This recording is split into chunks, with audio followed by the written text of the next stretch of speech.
നമസ്കാരം. തണ്ടലിന്റെ കരുത്തോടെ നട്ടലിന്റെ ഉറപ്പോടെ എതിർക്കുന്നവരെ ചൊറിയുന്നത് അമേരിക്കയുടെ ശീലമാണ്. പക്ഷേ ആ ശീലം എല്ലായിടത്തും ചെലവാകുന്നത് പോലെ ഇന്ത്യയുടെയും റഷ്യയുടെയും അടുത്ത് ചെലവാകില്ല എന്ന കാര്യം അമേരിക്ക പലപ്പോഴും മറന്നുപോകുന്നു. അതല്ലെങ്കിൽ മറന്നു എന്ന് ഭാവിക്കുകയാണ്. അതുകൊണ്ടാണ് റഷ്യയുമായി അടുക്കുന്നവർക്കു നേരെ, അതായത് അടുക്കുന്ന രാജ്യങ്ങൾക്കെതിരെ കടുത്ത ഉപരോധവുമായി എത്തിയിരിക്കുന്നത്. റഷ്യയുമായി സഹകരിക്കുന്ന രാജ്യങ്ങൾക്കെതിരെ കടുത്ത ഉപരോധങ്ങൾ ഏർപ്പെടുത്താൻ റിപ്പബ്ലിക്കൻ പാർട്ടി ലക്ഷ്യമിടുന്ന ബില്ലിന് അമേരിക്കൻ പ്രസിഡന്റ് ഡൊണാൾഡ് ട്രംപ് പിന്തുണ പ്രഖ്യാപിച്ചതോടെ ആഗോളതലത്തിൽ വലിയ ചർച്ചകൾക്ക് തുടക്കമിട്ടിരിക്കുകയാണ്. ഈ നീക്കം അന്താരാഷ്ട്ര നയതന്ത്രത്തിലെ ഏകപക്ഷീയമായ അധികാരം പ്രയോഗിക്കാനുള്ള ട്രംപിന്റെ ശ്രമമായാണ് നിരീക്ഷിക്കപ്പെടുന്നത്. ഇന്ത്യ റഷ്യയിൽ നിന്നും എണ്ണ വാങ്ങുന്നതിന് തടയിടാൻ എന്തെല്ലാം മുട്ടുന്യായങ്ങളും വേലകളുമാണ് ട്രംപ് ഇറക്കിയത്. ഒടുവിൽ താരിഫ് എന്ന തുറുപ്പുചീട്ടും പുറത്തെടുത്തു. പക്ഷേ ട്രംപിന്റെ കണക്കുകൂട്ടലുകൾ കാര്യം നിന്നില്ല. അതോടെ എന്തു ചെയ്യണമെന്ന് അറിയാത്ത അവസ്ഥയാണ്.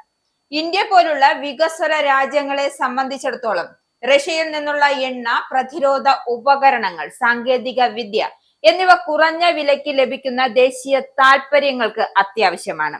എണ്ണ, പ്രകൃതിവാതകം, ആണവോർജം, വളം എന്നിവയുടെ വിശ്വസ്തീയമായ വിതരണക്കാരാണ് റഷ്യ. ഈ വിതരണത്തെ തടസ്സപ്പെടുത്തുന്നത് സഹകരിക്കുന്ന രാജ്യങ്ങളുടെ ഊർജ സുരക്ഷയും ഭക്ഷ്യസുരക്ഷയും ഗുരുതരമായി തന്നെ ബാധിക്കും.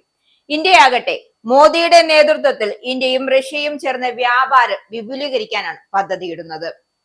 ഈ പദ്ധതി അനുസരിച്ച് 2030 ഉഭയകക്ഷി വ്യാപാരം $100 ബില്യൺ എത്തിക്കാൻ ലക്ഷ്യമിടുകയാണ്. എഞ്ചിനീയറിംഗ് ഉൽപ്പന്നങ്ങൾ, ഫാർമസ്യൂട്ടിക്കൽസ്, IT സേവനങ്ങൾ തുടങ്ങിയ മേഖലകളിൽ ഈ സഹകരണം ഇരു രാജ്യങ്ങൾക്കും സാമ്പത്തിക നേട്ടമുണ്ടാക്കും.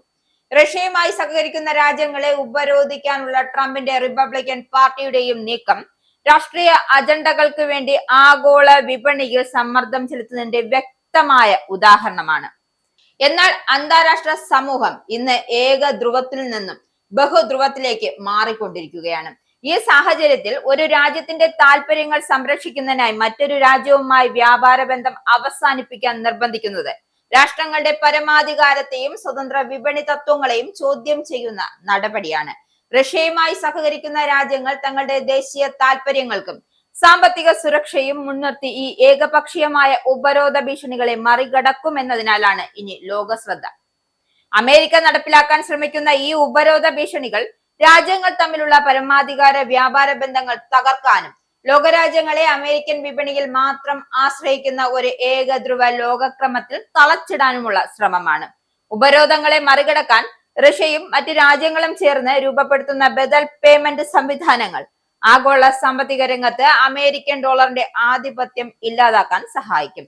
ഈ ബില്ല് പാസ്സായാൽ അത് അമേരിക്കയുടെ സഖ്യകക്ഷികൾ ഉൾപ്പെടെയുള്ള രാജ്യങ്ങളെ അവരുടെ ദേശീയ താല്പര്യങ്ങൾ സംരക്ഷിക്കുന്നതിന് വേണ്ടി അമേരിക്കൻ സമ്മർദ്ദത്തിന് വഴങ്ങണോ അതോ സ്വതന്ത്ര വ്യാപാര ബന്ധങ്ങൾ തുടരണോ എന്ന നിർണായകമായ ചോദ്യത്തിലേക്ക് എത്തിക്കുമെന്ന കാര്യത്തിൽ ഒരു സംശയവുമില്ല.